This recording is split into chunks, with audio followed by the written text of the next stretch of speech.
ലഹരിക്കെതിരെ real runners നാളെ രാവിലെ 7 മണിക്ക് പുത്തനത്താണി ബസ് സ്റ്റാൻഡ് പരിസരം തുടങ്ങി ഓട്ടോട്ടം. ഏറ്റവും വലിയ സാമൂഹ്യ തിന്മയാണ് ലഹരി. നമ്മുടെ സമൂഹത്തിന്റെ ഇതുവരെയുള്ള നന്മകളെ മൊത്തം നശിപ്പിക്കുന്ന രീതിയിൽ ലഹരിയുടെ വ്യാപനം സമൂഹത്തിൽ വർദ്ധിച്ചിരിക്കുന്നു.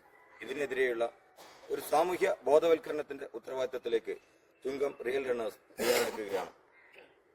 നാളെ രാവിലെ 7 മണിക്ക് അതിലേക്ക് എല്ലാ നാട്ടുകാരെയും മുഴുവൻ സാമൂഹ്യ പ്രതിബദ്ധതയുള്ള സംഘടനകളെയും ഇതിലേക്ക് ക്ഷണിക്കുന്നു. ലഹരിക്കെതിരെ റിയൽ റണ്ണേഴ്സ്.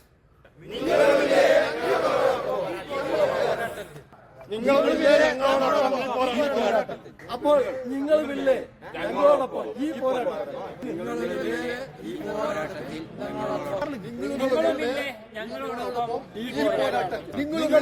ഈ പോരാട്ടത്തിൽ